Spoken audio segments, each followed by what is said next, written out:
All right. What's going on, everybody? I'm Eric Velasquez, and we're doing our next interview today. And ma'am, can you go ahead and introduce yourself?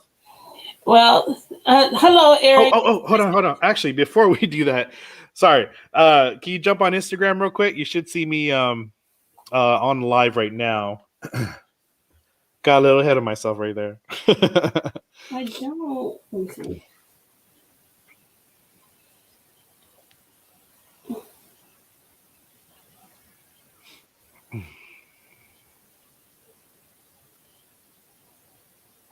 Let me see. Daniel, what is this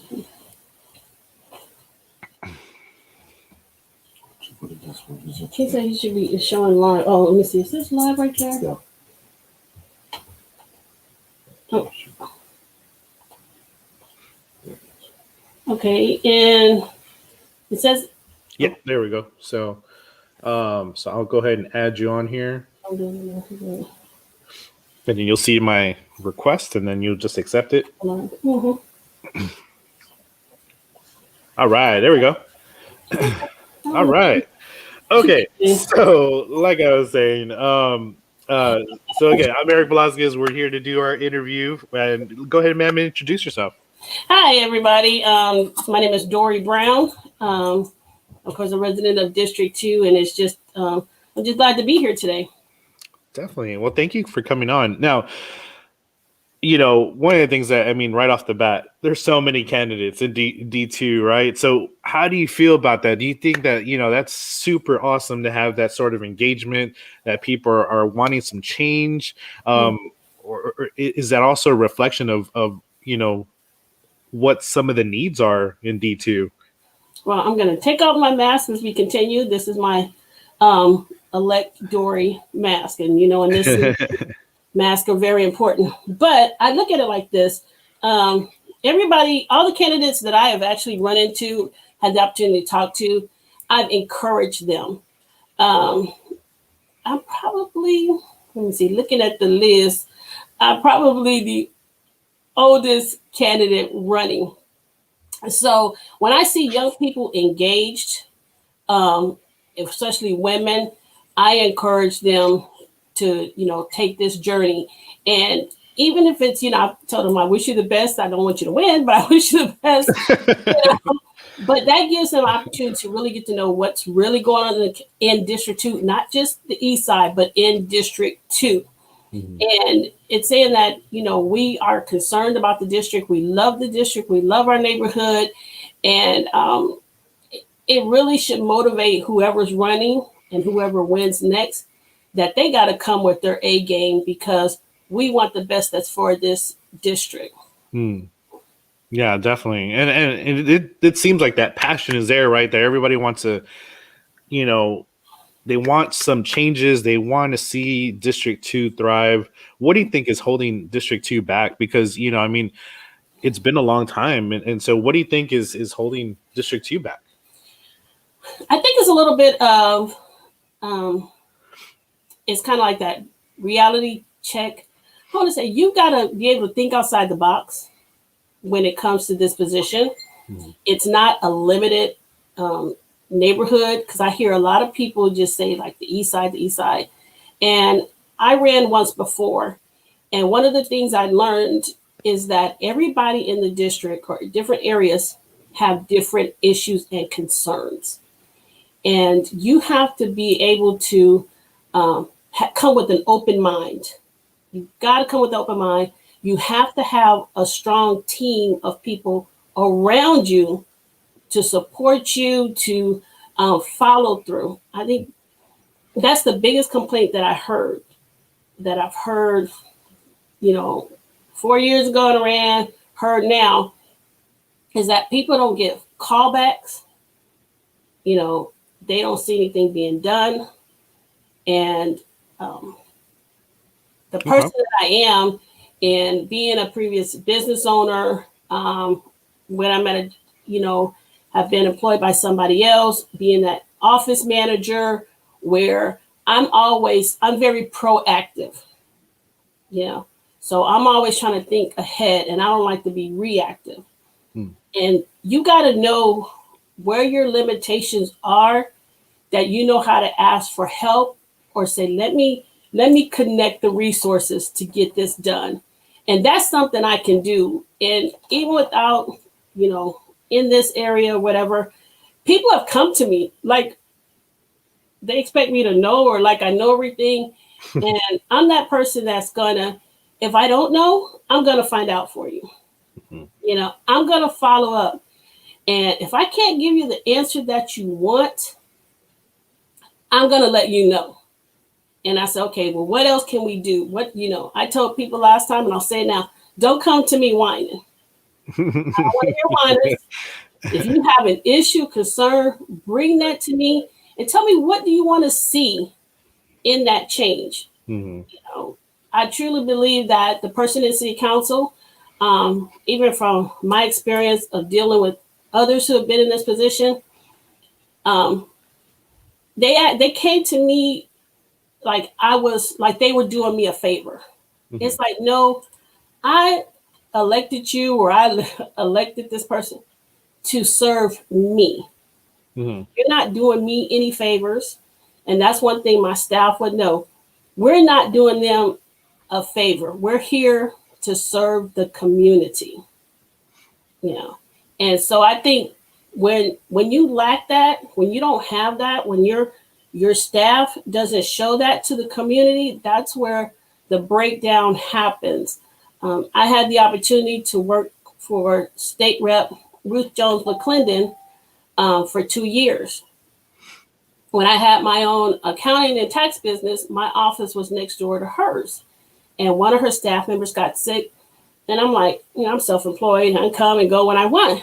And I offered to help her out for a couple of months. Well, that 2 months turned into 2 years. But one of the things I learned is, people weren't looking at me, they were looking at her. So whatever I did, it was like she was doing it. Mhm. So I always had to come out professional, follow up, do my best, and learn in the process of how to help the people that she was elected to serve. So I carry that with me. And those that know me in the community, they know where my heart is. They know I'm a servant. I'm not a limelight person, but I can rock it if I had to. But that's not what my goal or my focus is. It's really to serve. And I think the person that have been in there, it becomes overwhelming. Mhm. Um, you got to be able to delegate. You got to make sure that those people there are following up, and you got to be willing to take the calls that is giving you praise, and take the calls that's not. Because people want to know that their vote wasn't wasted. Do you think that maybe city council might not be doing a great job, or as great of a job that as it can be, to outreach to the district? Yes, I do believe. I do believe that one of the one one of the things I've heard for so many people is um, she hasn't done anything. Nobody gets back with me. Um, they don't, they don't follow up. I've had organizations that have said, "Who is your city council person?" They don't even know her name. Mhm. You know, um, one of the things that, because I didn't run the last time, and I actually knew Jada from church, I offered her much success, and I said, wherever you need me to serve, you have all these commissions uh, in the city that need representation, you know. And I was like, oh, I'm gonna call you. Never got a call. I mean, I currently serve on the board for the Claude Black Center. I'm on the board for Queen of Soul. I'm on the Fiesta Commission.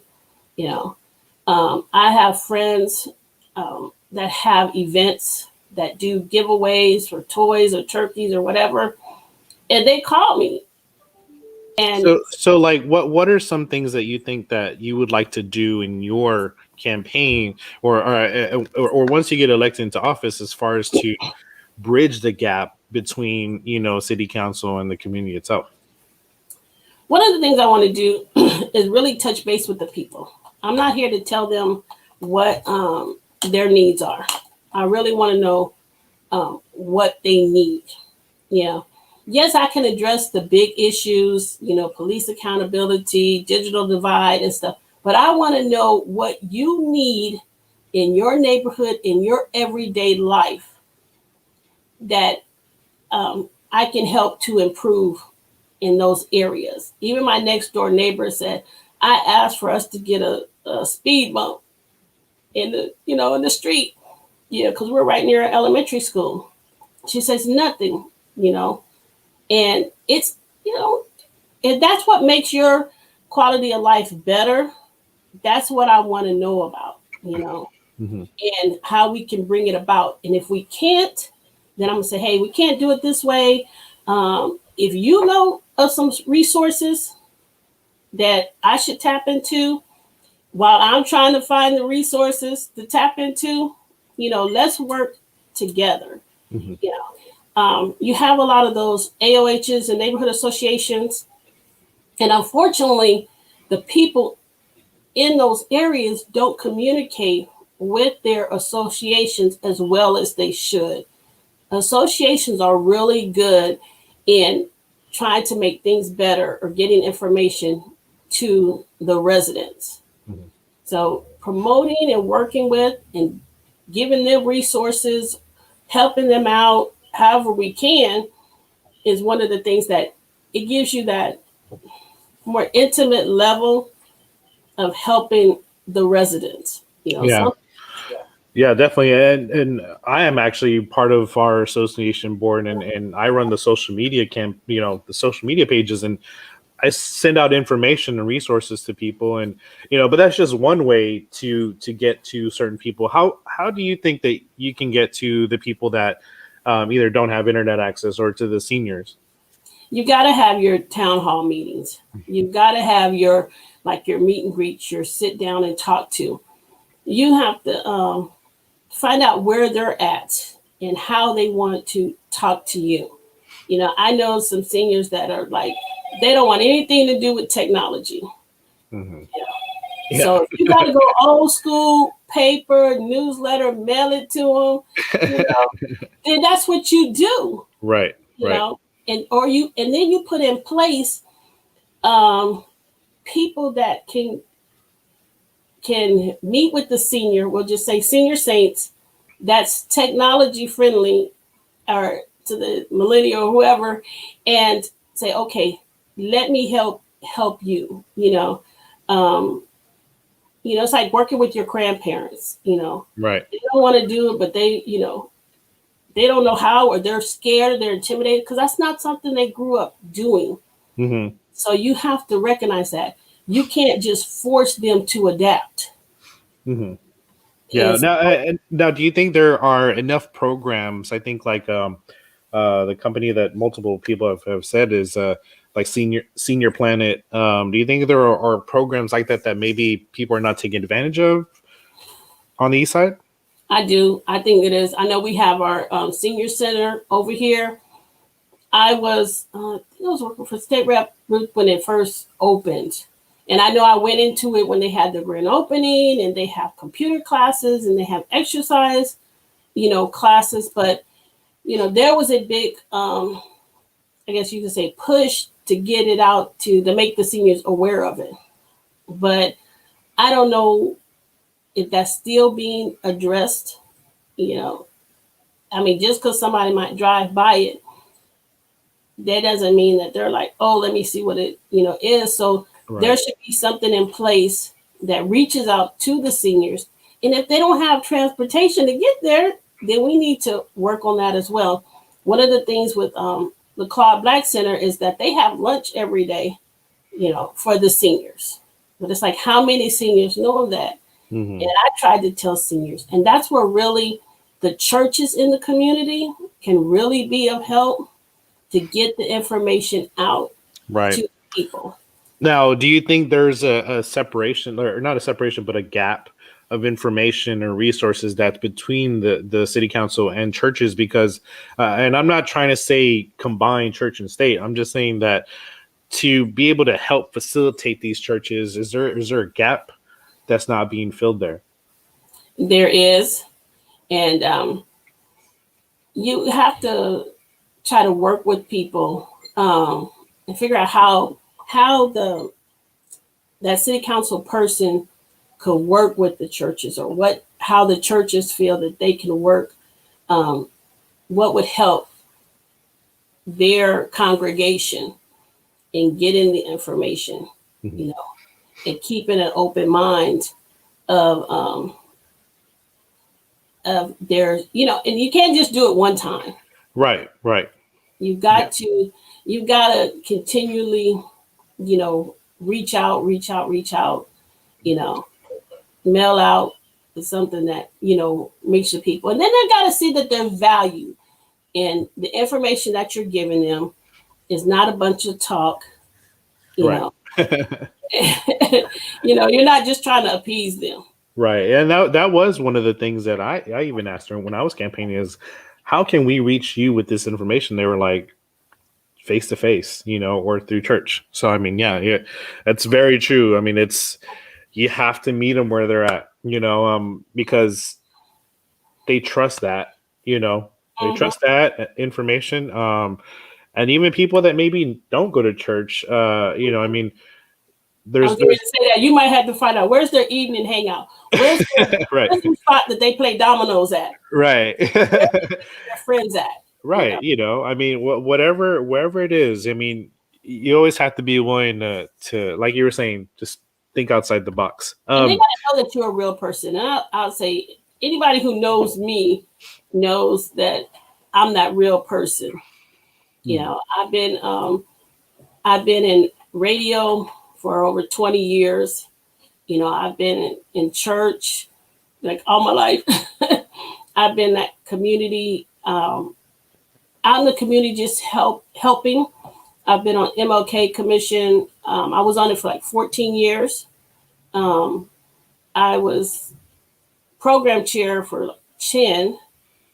And so when people see change, sometimes you're doing stuff and you don't think people notice, but people notice. You know, and people know that I'm approachable. You gotta be approachable, and you got to make sure you're listening to them.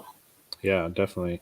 Now, what are and I'm going to ask you a question that I haven't asked yet, and because I'm like, you know what, I think this would be a good idea. Can you list your favorite small business place to go eat on the East Side?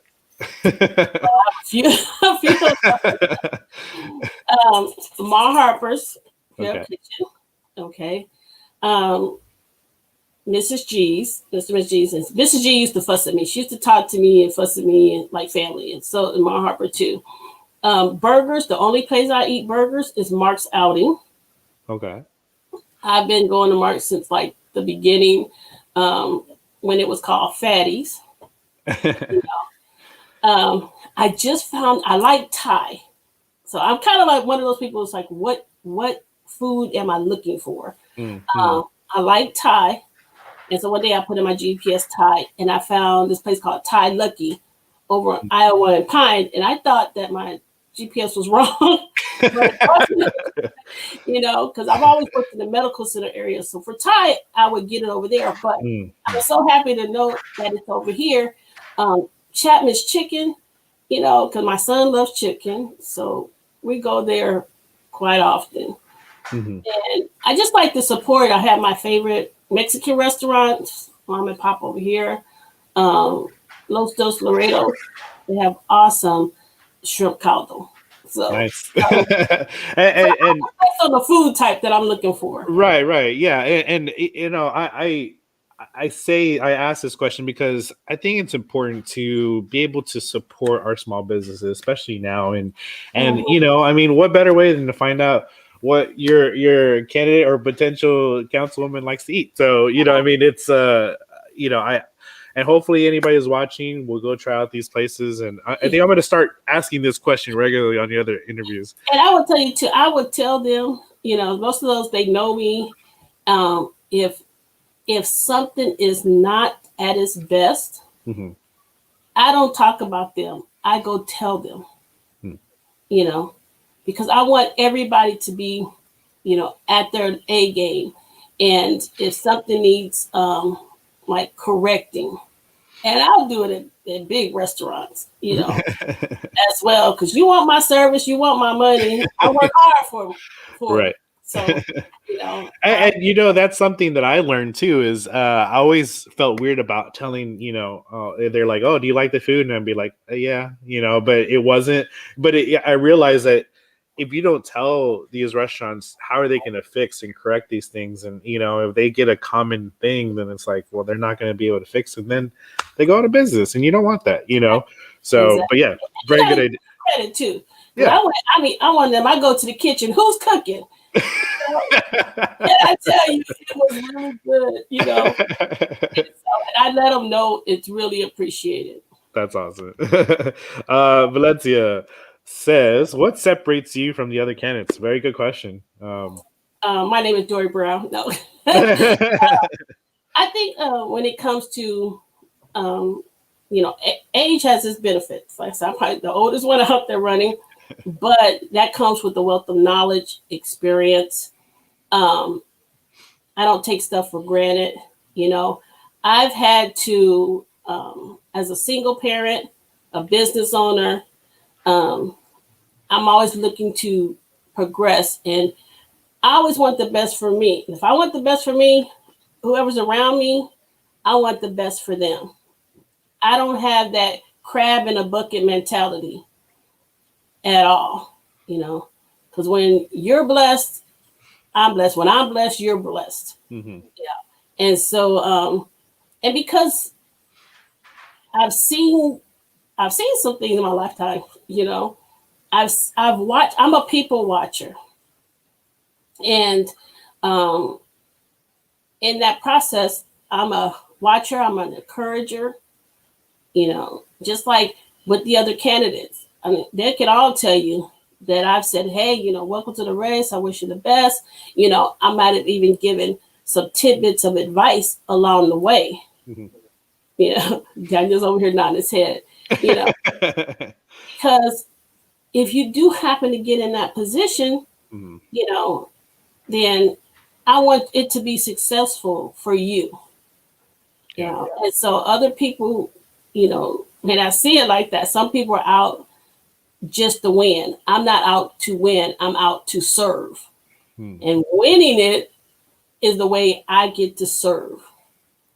And right. So, and then I'm draw back and, they'll say, oh, she's so nice. But, when I have to be stern or a little at times, just for the benefit of the community. And everything is, it's on a foundation of God. Right. And that is a big thing, because if you work together with, with people and just in general, if you're not throwing slander to your other candidates, I mean, that means that you can hold office, because that means you're willing to work with others. Maybe you might disagree, but you can still work with others and be willing to be unified, and that was the biggest thing, for me as well. And I totally agree with that. I want to add this too as a point. Like I said, when, Jada won, I went to her personally and said, hey, any commission you need me to work on, sir, let me know. She's, I'll call you. One of the things that I really want to do is, even with those other candidates, to ask them, hey, since I know you want to serve, will you serve on these commissions? Because that's telling me they already have the heart of the people. They can learn something along the way. Mm-hmm. And that will help them grow. Like I said, I may be the oldest person in the group, but there's somebody younger behind me. Mm-hmm. And if they can get in there and they can learn and be a part and have that ear open, I see on some of the commissions, it's the same people. the same senior saints doing the same things, but times are changing. And I believe in the wisdom of the veterans, but you've got to be willing to train the person coming behind you. Mm. And these other candidates have stepped up. This may be the first time. Some of them may have stepped up several times, you know. But if they're stepping up, that means they're willing to put the work in. Mm-hmm. So don't look at it as I don't want to train the person who might want to run against me next time. Right. I want that person to be in position to see that full force and solidarity among the people in District 2. I've heard the complaints. Why is there so many people running? Mm-hmm. You know, and it's not even, that's not even a negative thing too. That's a good thing because it means that people are like, I want to see something. I want to be able to, or my community is asking me to do this, So it is positive. Pharaoh and Pharaoh D2 candidate as well. He said, if elected, would you be willing to work with other candidates that are currently running as your opponents in order to make the city better? And then, he said, you answered my question. So thank you. Good I do. I'm a single mother, my son is 10 or 11. I'm sorry. He's 11 now, and so I've dragged him across this community and so much. And, as they say, to whom much is given, much is required. But that doesn't necessarily mean money. To me, that doesn't mean money at all, really. Well, somewhat. But it's like if you got working hands, working feet, sound mind, then you have a lot that you can use to help others. Right. And then with these other candidates, people say, how come we can't just have a few or come together and unite? Well, we gotta work together. Mm-hmm. Yeah. And with that, to my next question that I know nobody's asking because it is a new thing in the U.S., but would you be willing to look into ranked choice voting? Ranked choice voting, for anybody who's watching, basically, let's just say you have 4 candidates and you still have the 50%, 50 plus 1 threshold, right? You have your 4 candidates and you can rank them in order by 1, 2, 3, or 4, whichever order you want. So that way, if for some reason, your first candidate doesn't make it, then your runner-up could possibly have a chance. With that would create an instant runoff, which means that there would not need to be for a runoff election, which costs the city, at the very least, $8 million. I think it's raised even more than that over the years, but $8 million just to hold an election and then also a runoff election. It would end gerrymandering because gerrymandering would, the way it's structured, it would end that in a state level, possibly on a city level, but for sure on a state level. It would create a stronger bond between candidates, and also, let's say if you can try to reach out to another person's candidate base or voter base and try to win them over for their second votes. So that way you can kind of align closer and be more unified with each other. So that way they can possibly pick you as a second vote, or third, or whatever it is. And so that would create the sense of people not fighting with each other, especially candidates. Also, it would end this dual-sided. You have to pick one side or whatever it is. Now, in this race, it doesn't matter because it's nonpartisan. But when it comes down to partisan races, it would matter. But is that something that you would look into? That's really interesting. And you guys said all options or thoughts are on the table, and that wouldn't be a bad choice because when I ran last time, it was only 4 of us. Mm-hmm. It was Alan Warwick, William Cruzshaw, Keith Toney, and me. And at one point I was asked to get out the race so I wouldn't cause a runoff. And then I had a lot of people because I was so nervous. I got in late. Hmm. And then I had a lot of people and pastors come to me and was like, why didn't you tell me? Why did you get in so late? Some people came to me and said, I saw your name on the ballot, but I wasn't sure if that was you. You know, and because, you know, I'm one of those, when I gotta be out there, I'm out there, you know. When I'm not, I'm kind of like, you know, chilled and supportive and stuff. But with that being said, that gives that person an opportunity to say, oh, well, I want this, but I might, you know, I want Dori, but, you know, if Dori didn't win, I want Eric. Right. You know, and so, or Eric's running, but Dori, is this the same Dori Brown that I went to high school with? You know, Right. okay, she's gonna be my, you know, she might be my second choice. Mm-hmm. You know, I know Eric or Eric's family, so I feel obligated to vote for him. Right, right. Which you should never do. You should never do. So, yeah, that sounds like, you know, that would be a plan.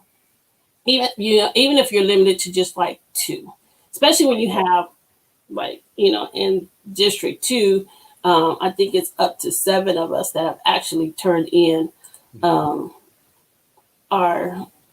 application. There's 6 of us that actually turned in our application. Yeah. And you know, I mean, but in instances like that, that would be such a different, that would change the game, you know what I mean? And it would be different. Yes, people are like, oh, it's different. But the thing is that our election system is broken already to begin with.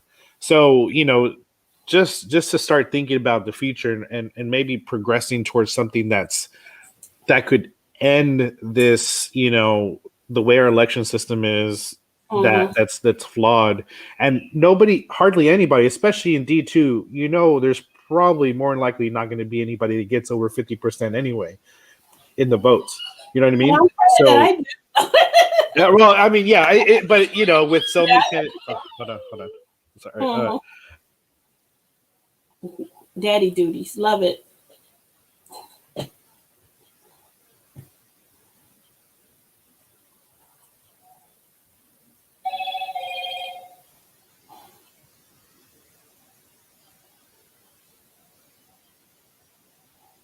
Sorry about that.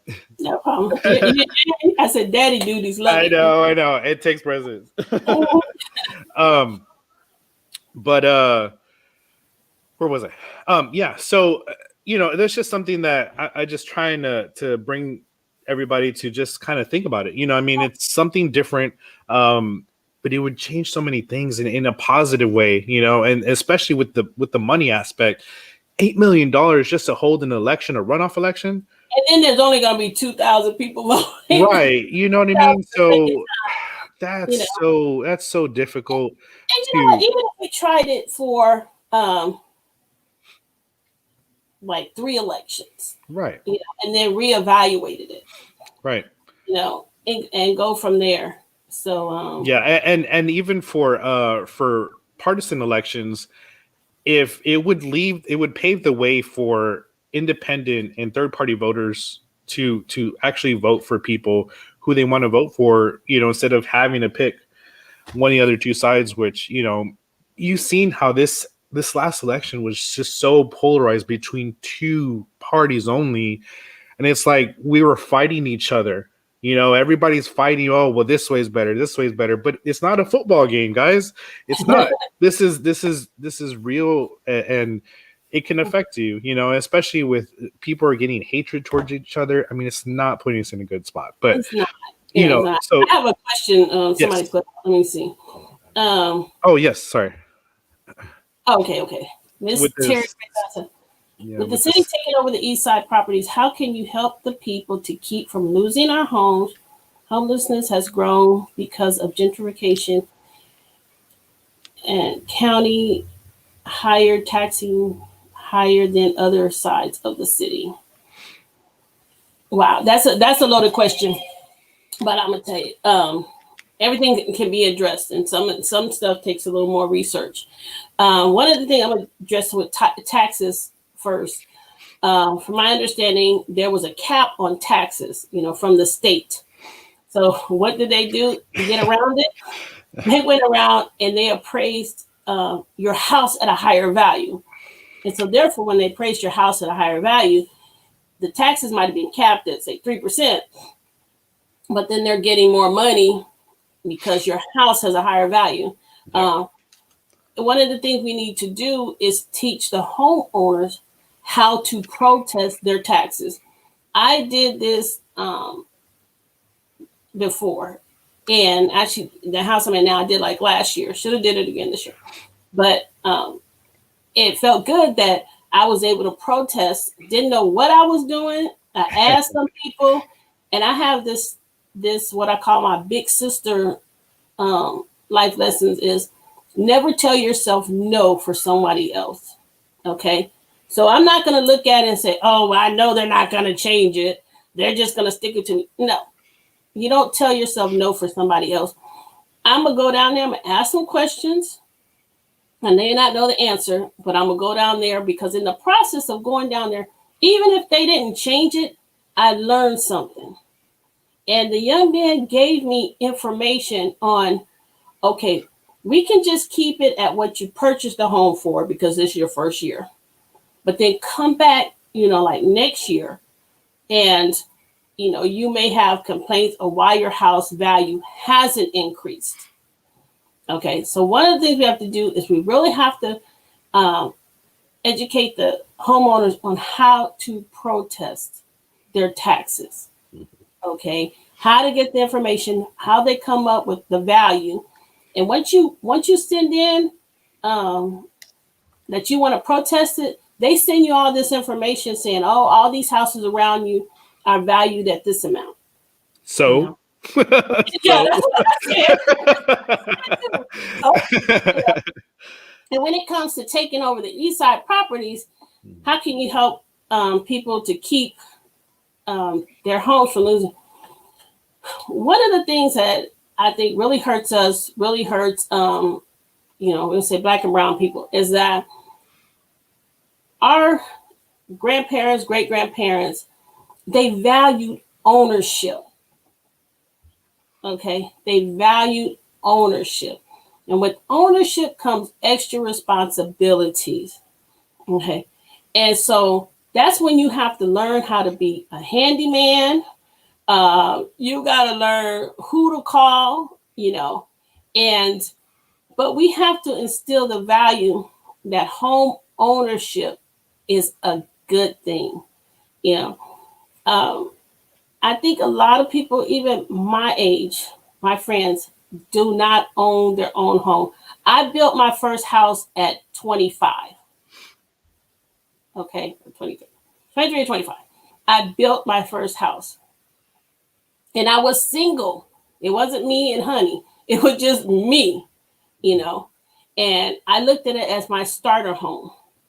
And so you've got to show, and because I grew up in a house, there's a lot of people who have never grown up in a house. They always rented, And so one, we've got to show people there's a value in the home ownership. And you have this generation that's waiting for grandma to die so they can inherit the house, but they've got to know what's the value of having the house, not just a free house. Right.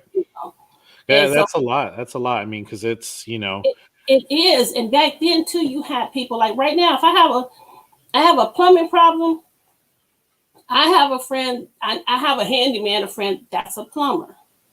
You can't be scared to take on the challenges that may come with it. You got to learn to take care of your property, and look at the cost of it, and don't be afraid that it's going to cost a lot. If you step back and take care of it, then the cost minimizes. And so, what was that? And to keep people from losing it, Right. When you're not taking care of what you have, then other people think that you don't want it, you have no value. But you want things to increase to be better, and then we got to inform the people. If they don't know, they don't know. like I said before, you got babies having babies, and babies having babies don't teach babies nothing. So we've got to be able to not just preach to that next generation, but we've got to educate them, enlighten them on on the on the benefits Right. of that, so that you know why is this gentrification coming in here, and what can we do not to just stop them, but to prevent the need for ever happening. Right, right. And over here to your, I mean, to my, I don't know, left. Next to us on the screen. This is the Bexar County Appraisal District website, bcad.org. This is where you would go to protest your taxes. If you have a form, whenever you get your form, if you don't have a e-pin on your form on the front, then that means that you cannot protest your taxes online.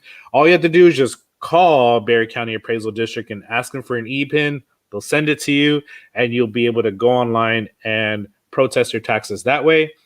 You protest your taxes, they'll send you a offer. You reject that one, and then they'll send you a formal interview. The formal interview is where you go in and you say, look, this is what's wrong with my house. This is why it does not cost this much. Do not tell them if you got it privately appraised. Do not tell them what they appraised your value of your home, because they have no idea, and you shouldn't tell them that either. So just go in there, tell them what's wrong with the inside of your house, the outside of your house. Take pictures. You send those pictures into the website, so that way they can see it as well. And that's how you can get your property taxes lowered. And it's kind of like going to a car sale, like buying a car, because you're over here trying to, I guess, talk to them and reason with them pricing wise. So it's a little intimidating, but you still want to go and try to, you want to do it every single year, no matter what. And because it is a little intimidating, but they, they're not going to beat you up and, throw you in jail. You're going to learn something in the process. Right. And when I came out of there relieved, like, whew, I just saved myself $1,000 as a single parent. Right. That's a lot. Right. That helped me, Right. And one of the things we have to do too with I'll say among African Americans is you've got to talk to your kids, your grandkids. A lot of the older generation grew up in the era where it's grown folks' business, and you didn't tell them this, you didn't tell them how bad you were suffering, how hard your financial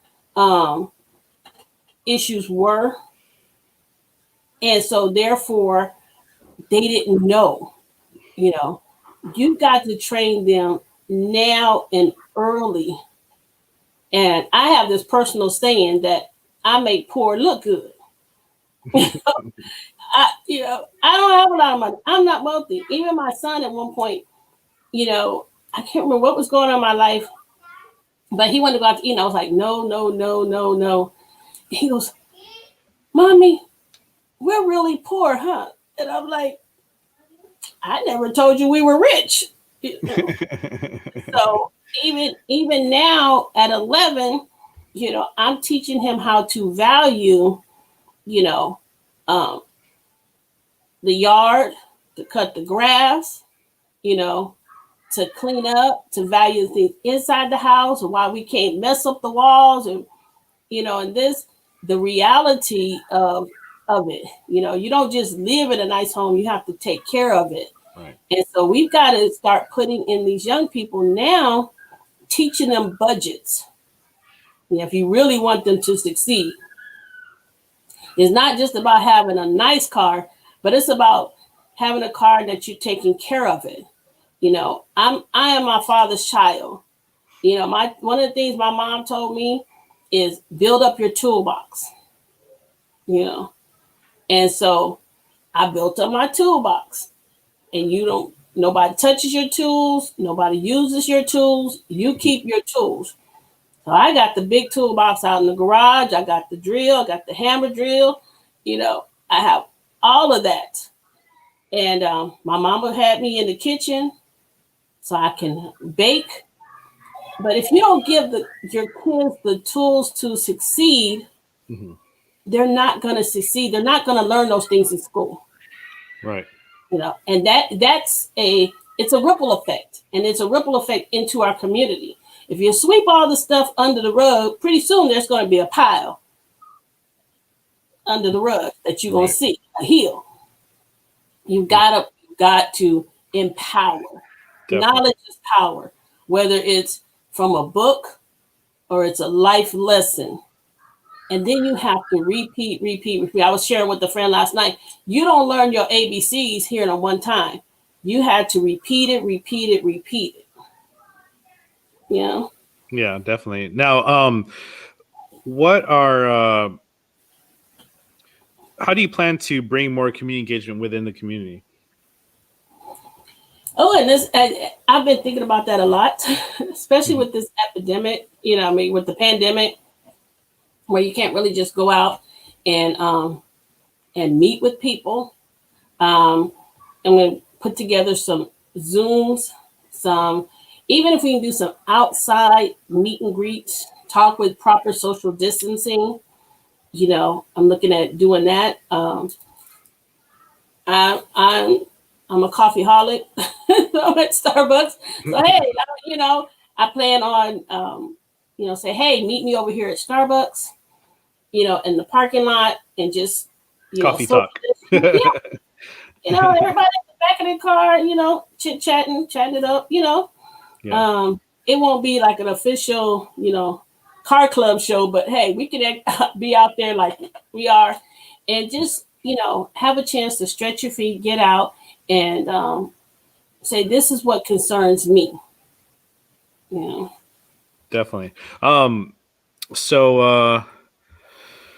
Dana says more classes should be given on that. Yes, definitely more classes. I know I did myself. I made a class online streaming that, similar to what I was just saying, is just, hey, this is what you do. This is what it looks like. This is how, when you open it up, this is what it looks like when you click and everything like that, because it's simple. It's simple to protest and reject it online. It takes 5 minutes to log in and do that. We just click and say, nope, because what they do is they give you an offer of $5,000 off of what they sent you, and I'm like, you're gonna take $5,000 off of a $25,000 jump? Like, no, that's not gonna work. You know what I mean? So I mean, the thing is that people will say, well, it's a waste of time, because at the end result, like with me, I dropped $23,000. They took off of my taxes that I was able to bring them back down. I only saved like $500, but I'm like, that's $500 that could be going back to your pocket rather than you having to spend it. So, definitely something you want to always do. And we should always start encouraging, empowering ourselves, like Ms. Brown said as well. So what with SAPD, and I know we kind of touched on that a little bit, but what do you think are some things that what is your position on the whole SAPD issue with, some people are calling for defunding, some people are calling for reallocation back to community programs, or the removal of the chapters that that are going on. What's your stance on all that? We had to get back to a point where we realized too, and them, that the police department's here to serve us. Okay. One of my biggest concerns, I'm not into the whole defunding the police, because that's just too broad of a concept to be using, because everybody's thought on defunding is different. Okay. Do there need to be some changes made? Yes. There need to be some education and enlightenment. Yes. One of the things that I would say I noticed, and how we can really address this, is they talk about diversity within the police department. But I'm going to tell you, as our schools start kind of resegregating and our neighbors start segregating again, you have a generation of people that are growing up that never had a black friend, never had a Hispanic friend. And then they're going off to college and, getting a degree, and they want to come back and be in law enforcement. But their whole life, they never had any friend outside of their race, So therefore, they don't know. They don't know that black people just talk loud. We're not yelling. They don't know. They don't know that. And it's something they have to know. I know I have a friend that was a police officer. I haven't talked to him in years, but I remember when he was wanted to be a police officer, he had to work in the jail first. So he had to work there as a guard for him to know. I don't know if that's still the protocol, but he had to be in the environment to see if this is something he really wanted to do. At this point, he may have retired, but he was being exposed to something that was not a part of his everyday life. And you have these police officers that want to come in here and be Billy Badass, excuse me, and they don't know the people that they're serving. They don't know the other cultures. They're not being taught or integrated to interact because they're walking with the little horse blinders because this is all they know. As a person that is in a profession where I'm generally the only black person in that office, I go in there and I come to add color to your life, and they have their preconceived notions of who I am because they didn't watch TV. That's not who black people are. Okay. And so that's really the root of I'll say the biggest problem because they don't know the other cultures and they're not trying to learn the other cultures, but we also have to know as citizens, how can we help them in knowing that? How can we, what else is there to being a police officer? There's a lot of programs. I know we talk about the, I just heard it. Explorer program. Explorer program. But there's also other programs. And something that I did years ago. Let's see. I'm a brag on myself. This is San Antonio Police Department Certificate of Training.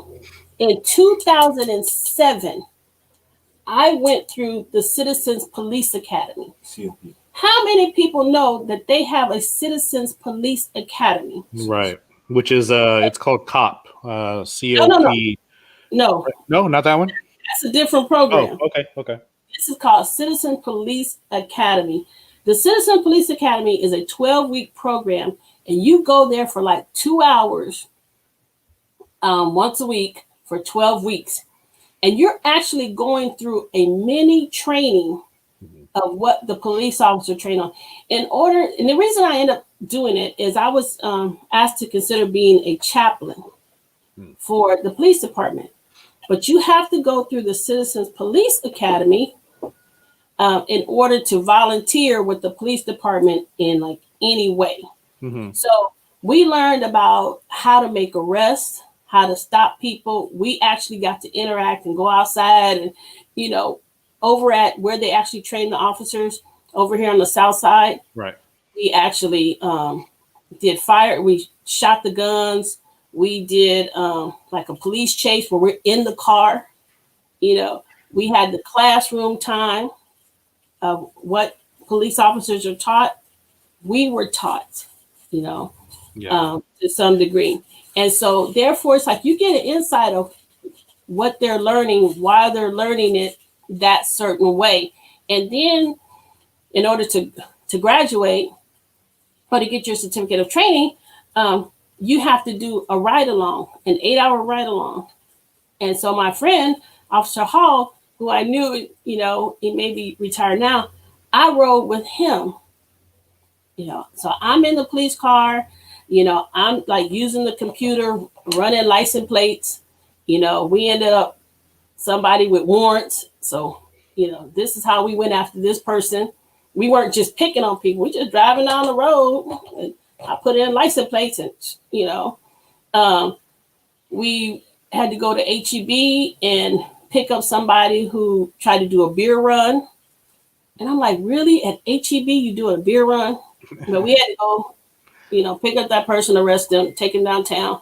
And I'm going through all of this with him.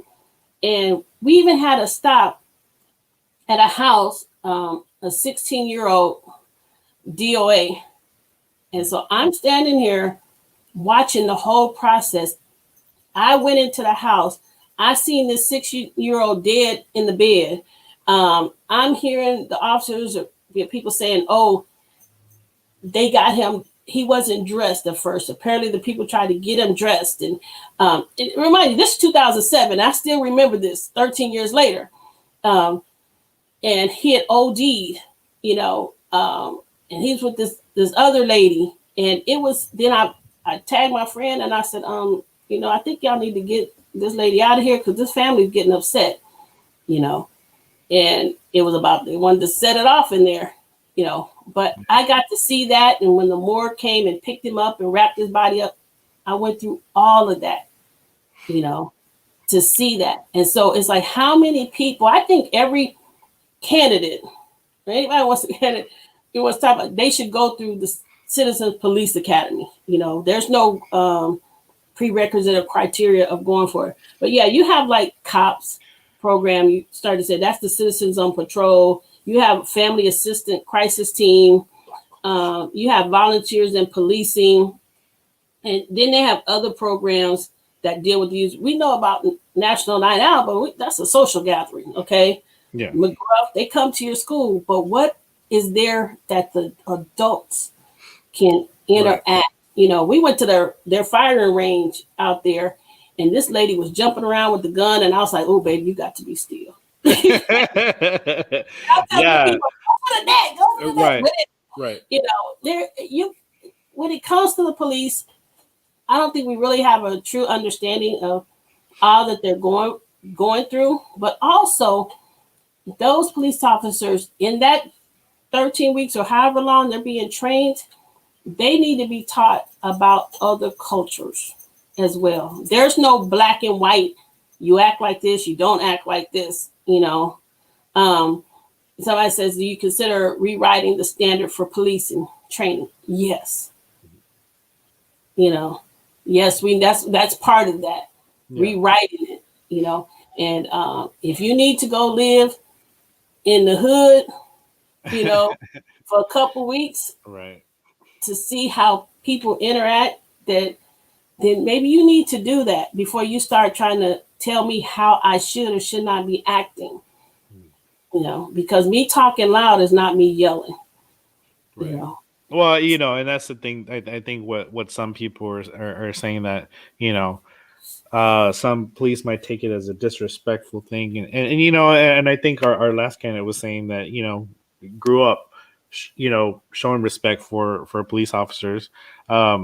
But, and that is a thing. But, we also, definitely need to hold people accountable.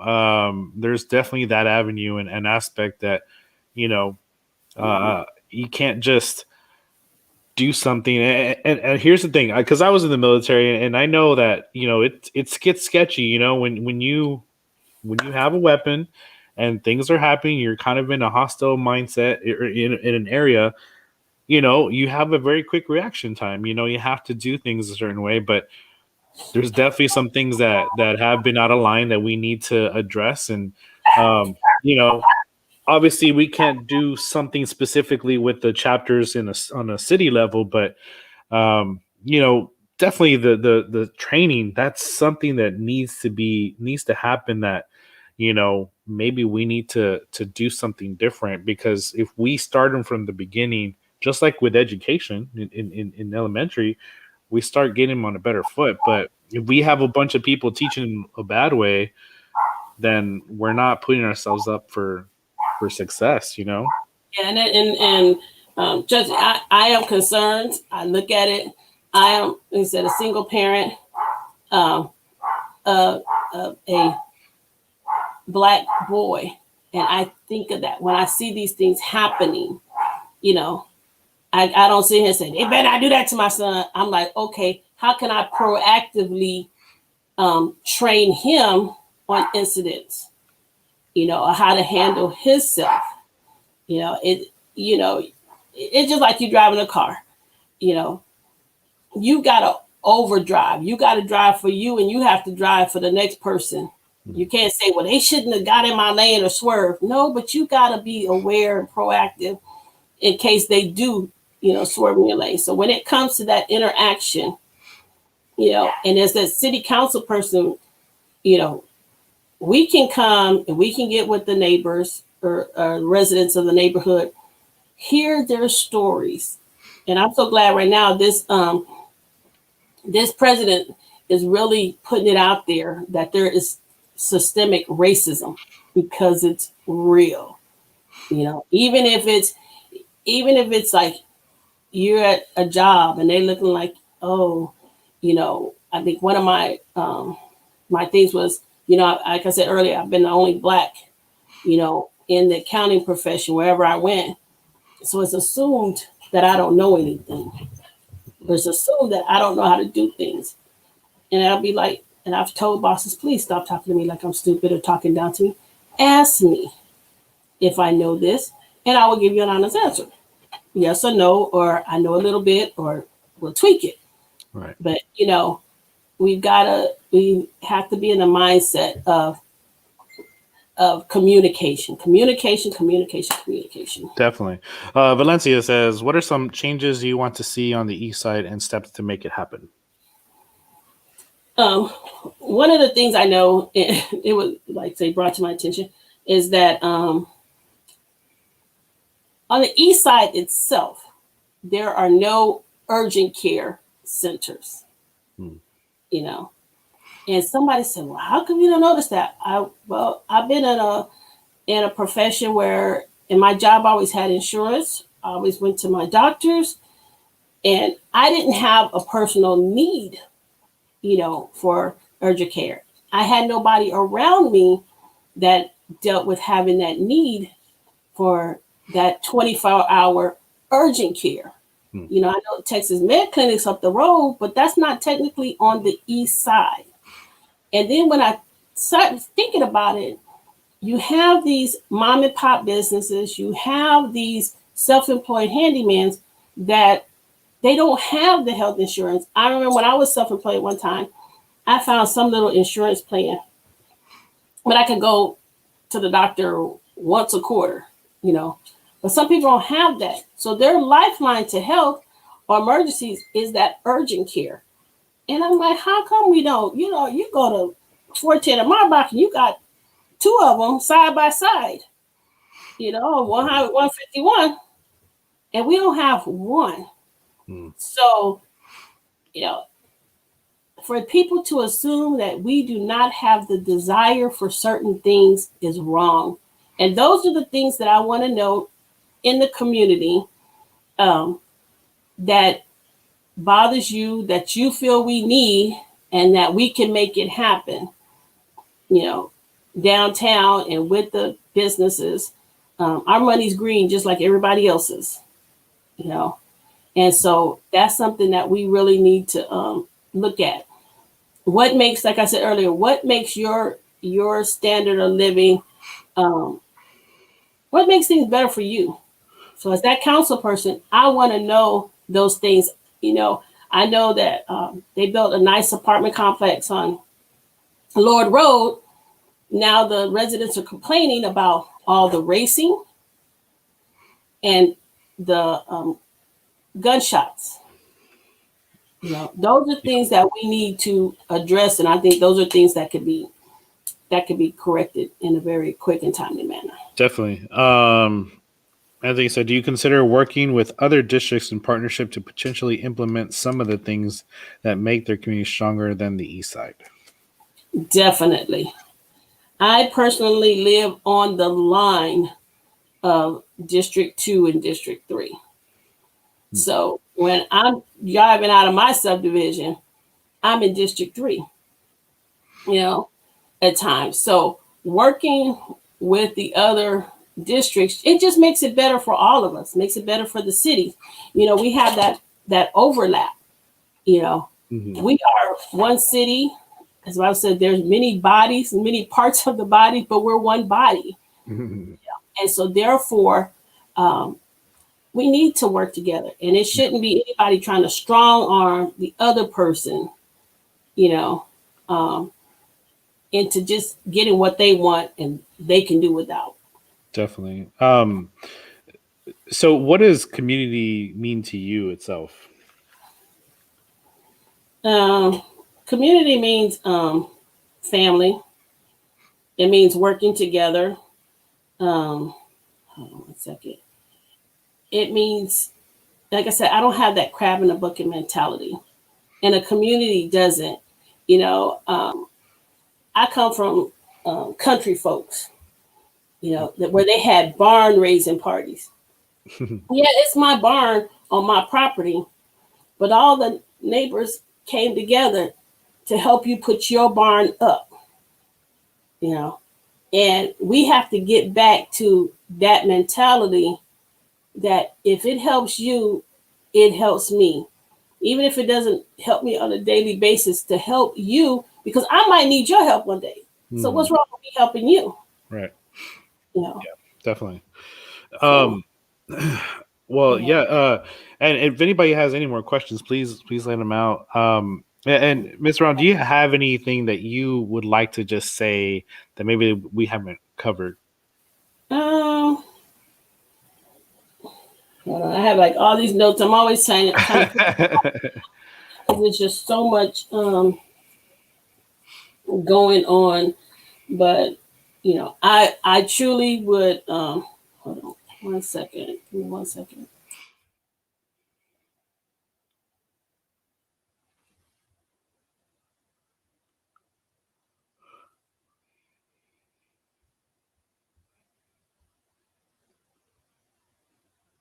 I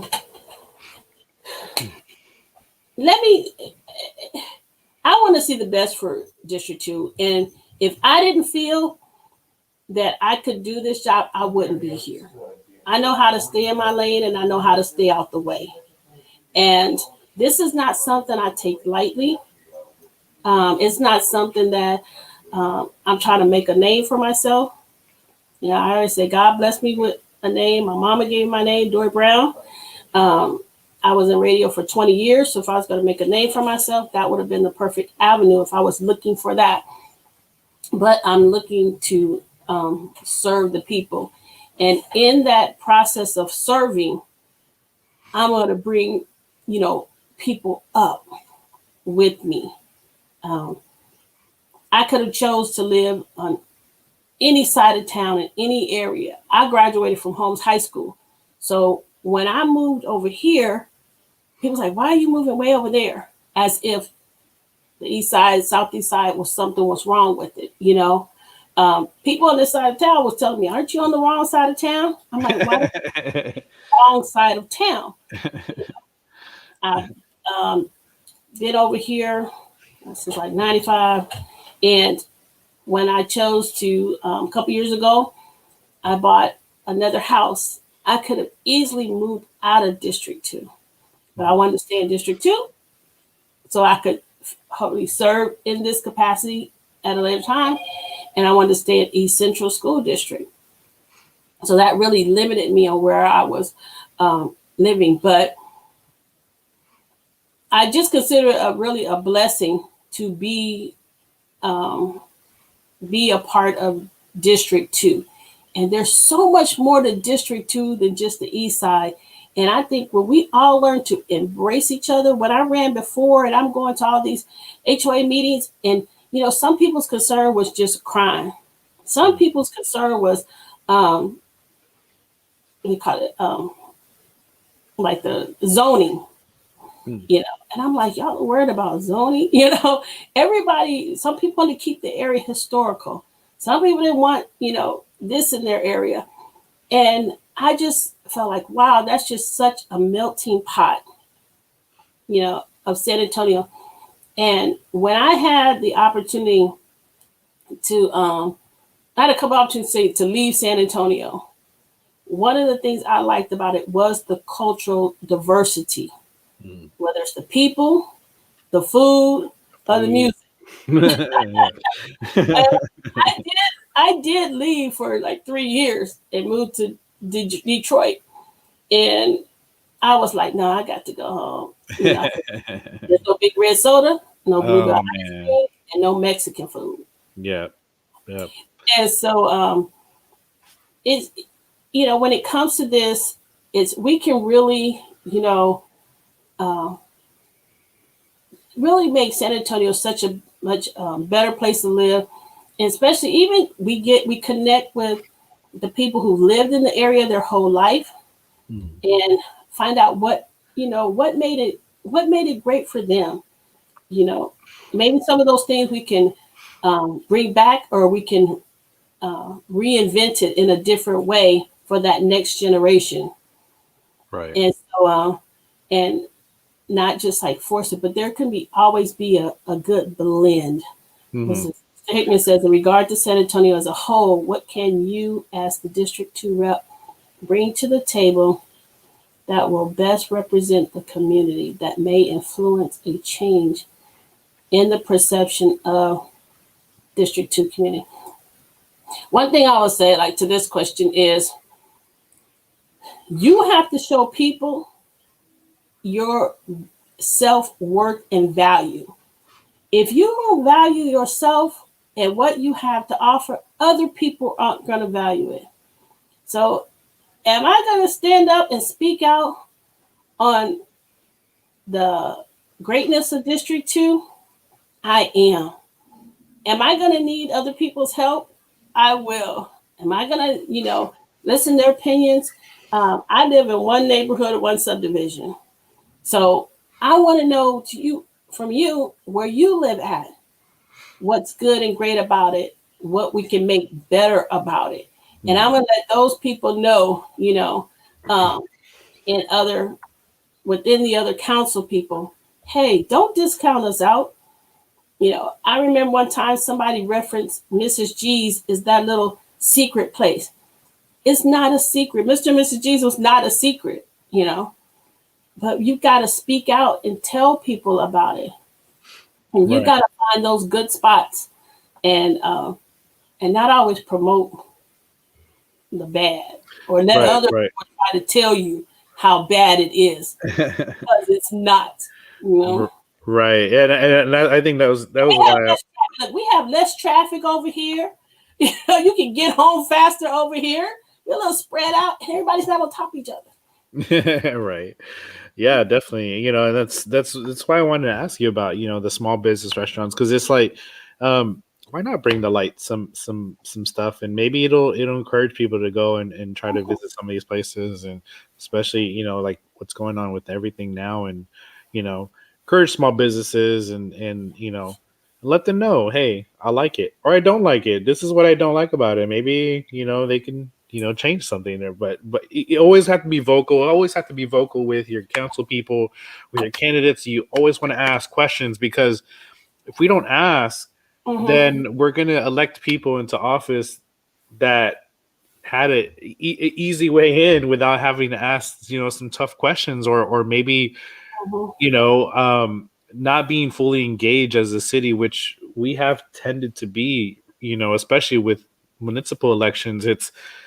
We need that encouragement. We need Mm-hmm. that focus, especially with that energy that we had for the presidential election. Let's use it here for our municipal election. So go out and ask your people, ask your candidates, ask Yeah. everybody to start standing up and trying to vote for the Mm-hmm. best people possible. Start watching some of these things that, especially with the candidates that are answering these questions, and maybe, it'll give you the best sense of direction of what to vote for. And um I want to encourage people to vote. If you don't believe there's power in your vote after this election, you should have no doubt that there is power in your vote. mm, So yes, your one vote does make a difference. I know Mary Dennis, the mayor of Live Oak, and she tells her story that the first time she ran, she lost by 8 votes. Mm, 8 votes. You yeah, know, she got 10, and it was probably those 10 people who had said, "Oh, I don't have time." Take a minute out of your day to make a difference in your right. community. Definitely. Um, and I wanted to ask before I let you go. There was an event that I want to do is basically host all the candidates at one location, and have basically a drive-through event to where everybody can meet all the candidates, and then also get registered to vote. Would you be willing to participate in that? Definitely. Awesome. Now, if anybody's watching, if you have a location in District 2 that we can use, that's a big open area, maybe a good parking lot, please reach out to me, because we want to basically be able to have enough room for people to drive up, meet people safely, of course, and then get registered to vote. My plan is to have a few people that are registered that can register people to vote. I actually became somebody that can register people to vote recently. So, Cool. yeah, just reach out to me if you have a location or venue that we can hold that at. And then all the other candidates, if you are watching as well, please, if I didn't reach out to you, or if I didn't give this idea to you, please let me know, because I know I started it, I think, during the District 5 interview. So uh, I please let me know. know to you as you, and I want to say on that, I'm in the process of working on a drive-through flu vaccination. Over here, we have a new clinic behind S.J. Davis Middle School, from University Health, and they just opened that up this year. And so I'm working with them. I've been trying to get this since November, but this coronavirus has just taken up so much. But Yeah. we're looking at trying to get that done next month. And in the process, I want to be able to register people to vote, because they have to sit in their cars for 15 minutes. So we can take that opportunity to get them to register to vote if they haven't already. And one thing about that, I want to say, I registered at 18. I have never missed an election since I was 18 years old, and I am a very young 52-year-old. And so I take it very serious about the people who are in office, and making my voice heard. Does my candidate always win? No, but you're not going to stop my voice, because I'm going to vote. You know. Exactly. Yeah, definitely. Well, I appreciate you coming onto the show and just to, just speak out on your platform and everything. And thank you for everybody that's watching. Thank you for I the question. appreciate. Yeah, thank you. I thank you for people who have already donated, just to keep this live stream going, because it does take time and everything. But definitely thank you, and hopefully we'll be. I don't know. Hopefully, we'll have something else soon. Maybe we're going to start doing some different type of production. Hopefully, I don't know. We'll see. But Since you said the word donate, donations, go to my website, yes, yes.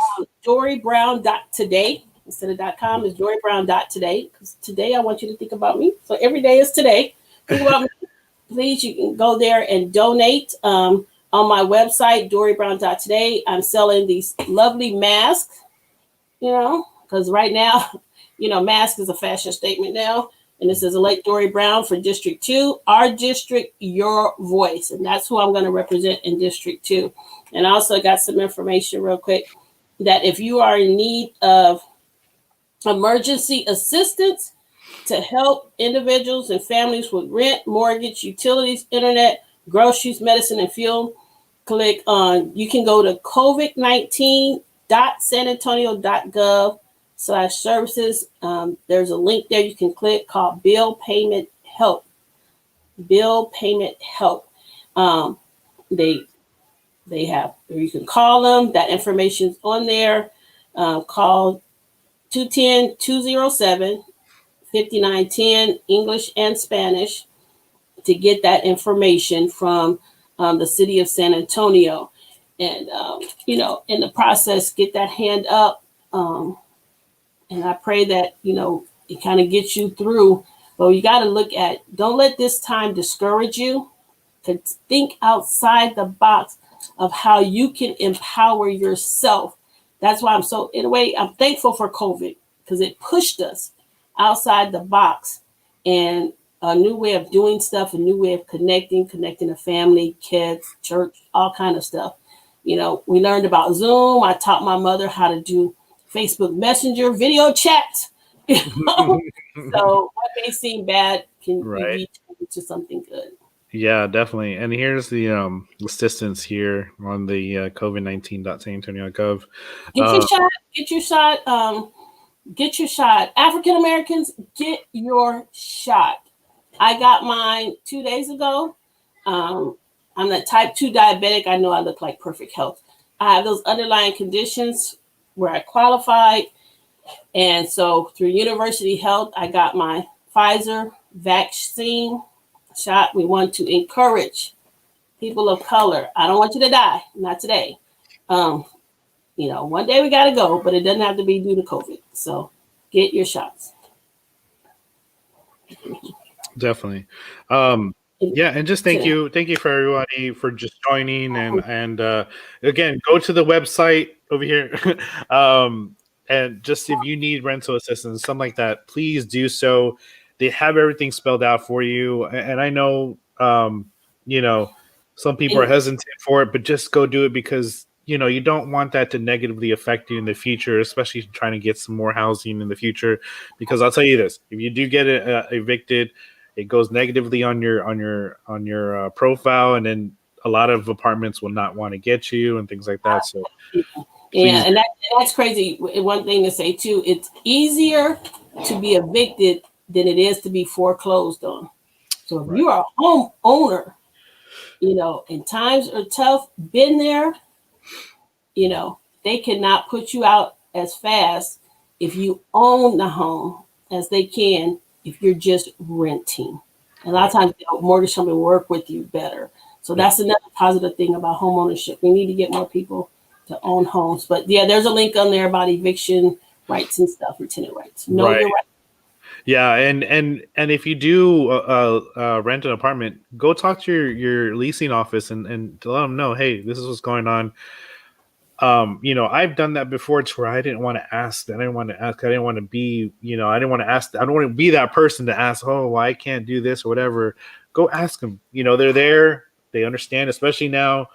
Go talk to them and just see what they can do, payments or whatever it is. But please, definitely reach out to them if you need any assistance, or also to the website. But thank you, Dori. I appreciate you coming on, and good luck to you.